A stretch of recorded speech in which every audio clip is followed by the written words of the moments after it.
તો મારા રેકોર્ડિંગથી વિડીયોથી ઘણા લોકોની લાગણી દુભાણી, જે પ્રભુભાઈની તરફેણ કરવા આવી ગયા. તો જ્યારે પ્રભુભાઈએ ગેરબંધારણીય શબ્દનો પ્રયોગ કર્યો ત્યારે અમારી લાગણી નહીં દુભાણી હોય? તમને યાદ ના હોય તો યાદ કરાવી દઉં. જ્યારે મોરારી બાપુની જીભ લપસી હતી ત્યારે આ પ્રભુભાઈએ કેવું કૃત્ય મોરારી બાપુ ઉપર કર્યું હતું એ બધા ભૂલી ગયા.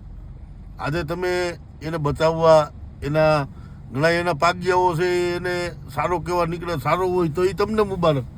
પણ મને એટલી ખબર પડે કે જો એ ખરેખર તમે કયો એવો માનવતાવાદી વિચારધારાનો માણસ હોય ને તો એને કદાચ આજે એને કૃત્ય નથી કર્યું હતું, એના કોઈ માણસે કૃત્ય કર્યું હતું, એમાં એના માણસને પણ માફી માગે. એટલે મને સમજાવવાની કોશિશ ના કરતા અને મહેરબાન કરીને જે ફેસબુકિયા છે ને કોમેન્ટિયાઓ, એ કોમેન્ટિયાઓને હું વિનંતી કરું છું કે ખોટી કોમેન્ટને ફાંકા ફોજદારી કરવા ના આવતા અને ક્યાંક પબુબારનો દોષનો ટોપલો તમારી માથે આવીને પછી તમે તારીખ ભરતા થઈ જાઓ.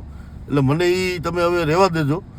જે કામ કરવાનું છે એ થવાનું જ છે અને પબુભાઈએ ખોટું કર્યું છે એ ખોટું કર્યું જ છે 110%.